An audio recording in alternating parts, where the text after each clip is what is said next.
Welcome in to Run the League. I'm Grayson Grunhafer, and we're doing a little stardom sit-em this week for Week 8 of the NFL season. Be sure to check out our fantasy football show on Thursday, of course, and hopefully you watched the waiver wire show from yesterday. Really good episode giving you some waiver wire tips and tricks for Week 8 of the football season. But let's get some wins this week. It's Week 8. Let's get it on Run the League.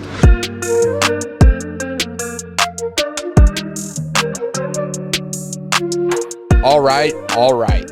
Let's get into some stardom sit-em. Here we go. The quarterback position, my starts of the week this week. So Kirk Cousins takes on the Dallas Cowboys this week.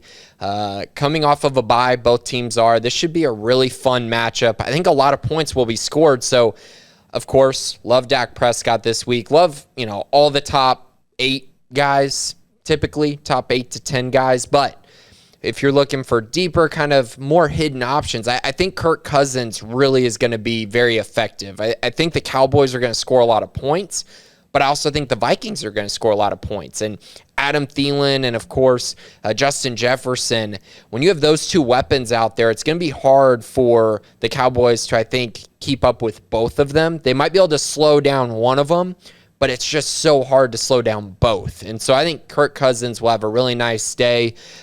He's going to get to hand the ball off to Dalvin Cook, and I just think overall they're going to be able to move the football and put up some points. And I think they're going to be chasing the Cowboys a little bit, to be honest with you. So really like what Kirk Cousins could bring to the table this week. He's basically been a surefire top 10 quarterback this year, and I don't think that changes this week.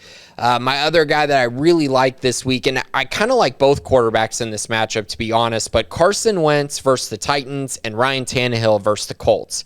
I just think I really like this matchup for both quarterbacks. I think obviously both teams want to establish the run and want to run the football often, but I think both quarterbacks are going to have opportunities here to throw 3 or 4 touchdowns in this game. I just really think there will be opportunities there for both. So I like them both. If you have them, maybe you have Derek Carr or Lamar Jackson on bye. These are two guys that I really think could play well for you this week.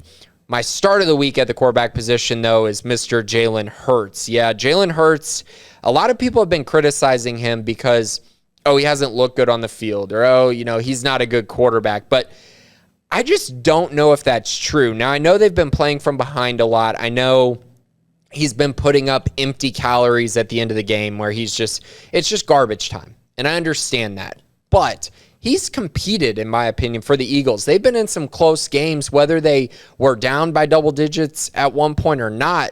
He's been able to keep them in games and keep them competitive. And let's also not forget, he hasn't even played a full season of NFL football yet.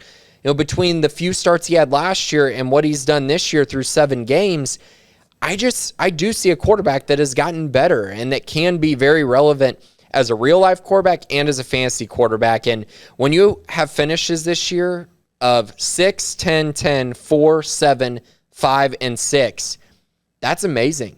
I mean, he's the quarterback 2 on the season, only behind Tom Brady. He's been fantastic, and now you're telling me he gets to play the Detroit Lions? Fire up Jalen Hurts. He's going to have a great week against the Lions. My sits this week, Tua Tagovailoa against the Bills. So the Dolphins are going to be trailing in this game, and usually that's a pretty good game script for a quarterback. But the problem is the Bills don't take their foot off the gas pedal often. When they get a big lead, they're going to keep scoring, and they're going to keep trying to pour it on the opponent. We've seen them do this time and time again. The one I keep going back to is when they played the Texans, in which they just kept coming after Davis Mills. I think they're going to do the same to Tua. Now, he might throw a few touchdowns late, but I just anticipate he'll throw at least 1 interception, maybe have 2 turnovers, and just overall not be very effective throughout much of the game. I don't see it being high scoring for the Dolphins. I think the Bills are going to beat them by double digits pretty easily, and I think it's going to be a tough day for Tua in this matchup. Big Ben versus the Cleveland Browns. Yeah, I'm not starting Big Ben against the Browns. The Browns defense looked really good against Teddy Bridgewater and the Denver Broncos last weekend, and so I think it's going to be more of the same. And I also think the Browns are going to run the football. They're going to try to take the time out of the game and really keep the ball out of the Steelers' offensive hands. Now, I know Big Ben hasn't been great, and they're not scared of Big Ben, but it's what they do. With Dearness Johnson and Nick Chubb, they're going to try to grind out the game and allow their defense to rest. And I think that's bad news for the Steelers' offense as a whole. Now, they might have a couple big plays here or there, but consistently, I'm not sold that they're going to be able to move the ball up and down the field against the Browns. The top guy that I'm worried about this week, so this is one of the top 10 guys in my rankings who I'm a little bit nervous of playing. So if you have another option, I'd try to pivot and try to play one of these guys over him, but it's Joe Burrow. And Joe Burrow was simply fantastic this week against the Baltimore Ravens. He was the quarterback 2 on the week, and the week before he was quarterback 8. So he's clearly emerging as one of those just elite young quarterbacks, and that's great to see. Jamar Chase, T. Higgins, Tyler Boyd, he's got a lot of weapons, but I think this week is the Joe Mixon game. They're taking on the Jets. I think they're going to hand the ball to Joe Mixon a ton, even Samaje Perine some, and really just try to run the football against the Jets, and I think they're going to have a lot of success doing that, and they're going to build a great lead. They're going to let their defense go out there and handle business, and they're just going to continue to run the ball. So I just don't know how many opportunities Joe Burrow will have this week, which makes me not really want to play him. Now, could I be wrong and he goes out and throws for only 150 yards but 4 touchdowns? Yeah, very well could be. But I think the safer bet is Joe Mixon and Samaje Perine probably combined for 3 or 4 touchdowns, and Joe Burrow only throws 1 or 2 while being held under 200 yards, which isn't really being held under 200 yards. It's more about game plan. So if I can avoid playing him, I would. Moving on to the running back position, my starts this week, and this first one has everything to do with whether Miles Sanders is out this week. So if Miles Sanders is out for the Eagles, he sprained his ankle last week, I think Kenneth Gainwell is a great start against the Detroit Lions, and he's a waiver wire pickup. But I think he's a top 24 running back this week if Miles Sanders is not there. So I think Kenny Gainwell is a guy that you definitely need to pay attention to. He gets it done in the receiving game, which makes his floor really high in PPR leagues. So I think he's a safe bet to give you double-digit points, but there's a ceiling there that he could score 25, 30 points this week if the touchdowns go in his direction. I also really like Chuba Hubbard against the Atlanta Falcons. I think people who picked up Chuba have honestly been kind of disappointed in his role without Christian McCaffrey. And unfortunately for Chuba, it's been more about the fact that the offense as a whole, specifically Sam Darnold, have just not played well. And that's really made things tough for his stat line. But I think this week against the Falcons, this is the game the Panthers have to win. They got to find a way to win a game without Christian McCaffrey. Currently, they're 0-4 without Christian McCaffrey. It has been really tough sledding for them, but this is a game they have to find a way to win. They get CMC back next week. They'll have the opportunity to get the offense back going, but I think they're going to rely on Chuba Hubbard and their defense to win this game against Falcons, so I really like him this week. I think there's a chance he could get 20-plus touches, which makes him a very interesting option. My start of the week this week, and it goes back to the Browns' mantra and what they're going to try to do, and that is run all over the Pittsburgh Steelers. Now, the Steelers have a good defense, but I just think Nick Chubb is going to get 20-plus carries. Kareem Hunt's still out. Dearness Johnson will work in some, but I think Nick Chubb is going to have one of those 20 carries, 120-yard performances, and then it's just a matter of how many touchdowns does he get. Because if he gets 3 touchdowns, he's going to be the RB1 on the week, and I think it's possible. I think it's very possible, especially if Baker Mayfield is out, if Odell Beckham is out. I mean, it's just one of those weird situations in Cleveland where they're just going to run the football and trust Nick Chubb to try to get them the win along with their defense. My sits this week at the running back position, I don't really want to play Elijah Mitchell this week against the Chicago Bears. He looked good against the Colts, and he's going to be probably a solid RB2, maybe a high-end RB3 throughout the season. But I do think the Bears defense gets back on track this week. I think they're more beatable through the air than they are through the ground. So I do think Jimmy Garoppolo will probably throw the ball to Debo a little bit more, try to get the pass game going a little bit. Now, Mitchell will get his carries. He'll get probably 20 carries in this matchup, but I'm just not sure how effective that's going to be. So if you can sit him, I would. So if you have the option between Elijah Mitchell and Kenny Gainwell without Miles Sanders, I would preferably play Kenny Gainwell this week, especially in PPR leagues. I just think Kenny Gainwell has a higher ceiling against Detroit Lions. Next guy I don't really like this week, and this is one of those where he's been really good in recent weeks, but I think it's a matter of getting lucky, to be honest, and that's James Conner. So my reasoning behind it. Chase Edmonds, the 2 weeks prior to this week, was just not getting the touches, and I think in large part it was due to his shoulder injury. This week, Chase Edmonds got 15 carries, got 3 targets. He came out and had a really nice performance, had nearly 100 total yards, which is basically what Chase Edmonds has done throughout this season when healthy. I think he's going to get healthier and healthier, and I think in matchups where the Cardinals aren't blowing out the opponent, Edmonds is going to be more of a factor. This week, they take on the Green Bay Packers. I think it's going to be a pretty high-scoring game, but I think my bigger takeaway here is the Packers don't give up a ton in the run game, which means I think they're going to throw the ball to the running back position a little bit more this week, which is where Chase Edmonds is really going to be involved, and it's going to hurt James Conner.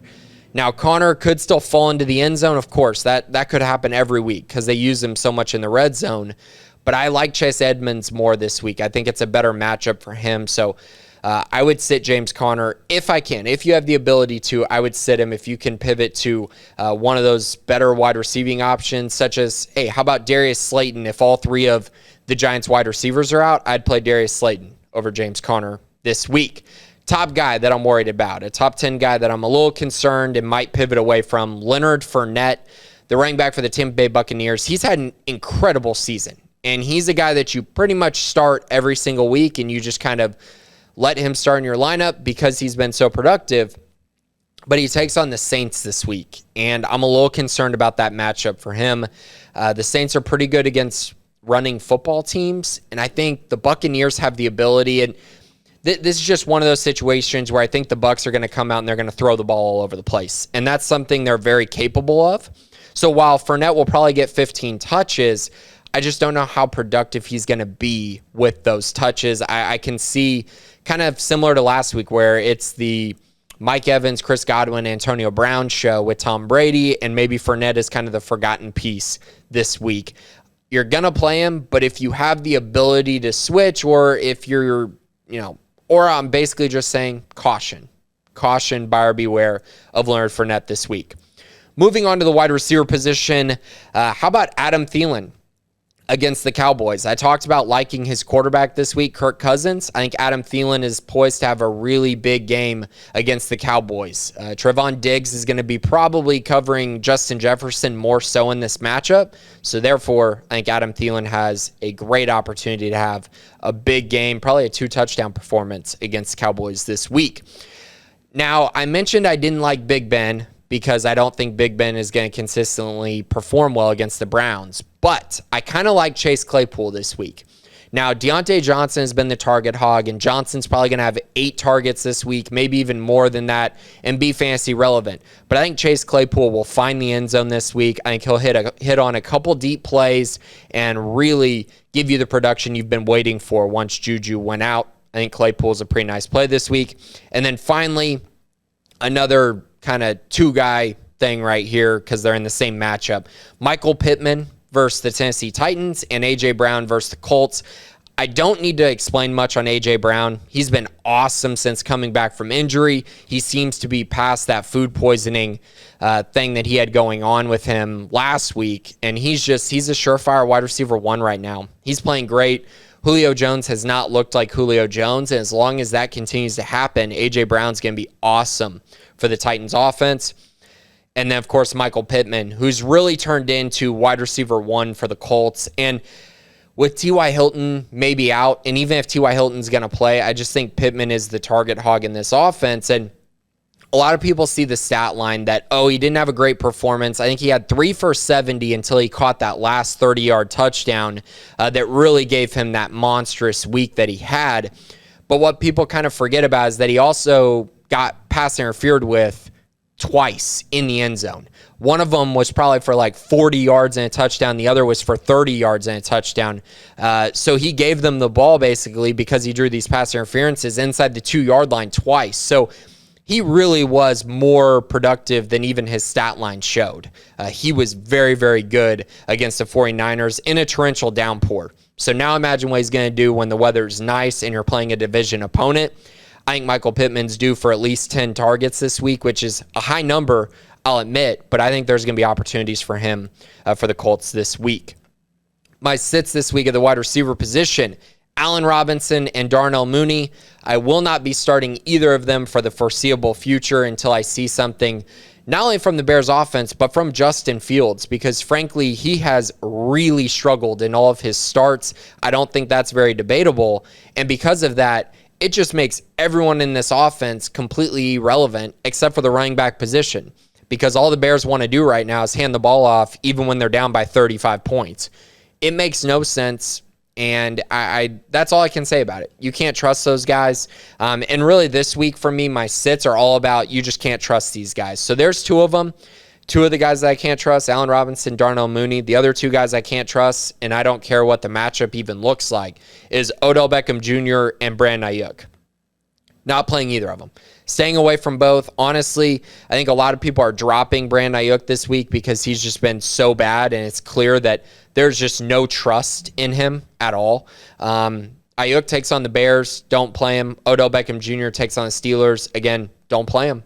You got to see it first. At some point, you got to see the talent actually produce. And so far this year, these guys, they just haven't produced for fantasy football. Top guy that I'm worried about, it's kind of going back to the Buccaneers offense this week, and it's interesting. So I like Tom Brady this week. I like Chris Godwin this week, and I like Antonio Brown this week if he's back. I really like all three of them. But Leonard Fournette, I mentioned in the running back segment, and now Mike Evans are the two guys that I think are going to have kind of setback performances this week for the Tampa Bay Buccaneers. Evans takes on Marcus Lattimore, the Saints, just like beastly cover cornerback, and I think he's going to shadow him. I think Lattimore is going to shadow Mike Evans this week, which makes me very hesitant. Marshawn Lattimore has done a great job against Mike Evans in the past, and I think that's going to continue this week, especially if Antonio Brown's back. Tom Brady really forced targets to Evans and Godwin last week. So if Antonio Brown's back, I don't think they're going to force the targets to Mike Evans this week. So it just makes me a little bit hesitant in what is a pretty tough matchup. Finally, moving on to the tight end position, my starts this week, Tyler Higbee versus the Texans. I think there's going to be a great opportunity for him to catch a touchdown this week. I think the Rams will run it a ton, but once they get into the red zone, Matthew Stafford has been great throwing the ball around the red zone. So I think Higbee finally gets in the end zone and finally has one of those better performances you've kind of been waiting on, honestly, from Higbee this year. I also love Dallas Goedert versus the Raiders this week. I think he's continuing to show without Zach Ertz there, he's going to be very fantasy relevant going forward. And Jalen Hurts should have a nice performance, which means Goddard has a great opportunity to find the end zone and find you some fantasy production. My start of the week at the tight end position is TJ Hawkinson. He looks healthy again. Finally bouncing back from the knee injury 2 weeks ago, and then last week performed really well again for fantasy football. I think that continues against the Eagles this week as him and Dallas Goedert go at it a little bit, and I think both could be top 5 tight ends this week. My only sit this week at the tight end position is Hunter Henry. I don't really want to trust him against the Chargers this week. The Chargers are coming off bye. They're coming off of their worst performance of the season against the Ravens. I think this is going to be a get-right performance for the Chargers, and therefore I think Patriots are going to be in big trouble, and specifically Hunter Henry. So that's it this week for Stardom Situm, for Run the League. And, of course, don't forget our fantasy football show on Thursday. And, of course, Waiver Wire, which comes out on Tuesday. Stardom Sim, which comes out Tuesday night, Wednesday. Definitely give those a try. Give them a look and subscribe to our NFL on 365 Sports channel if you haven't already. Tons of great content from Cowboys content, Texans content, fantasy football content in general. We have all kinds of production coming and more content every single day. But for Run the League this week, week 8 of the NFL season, this has been Grayson Grunhafer on NFL on 365 Sports.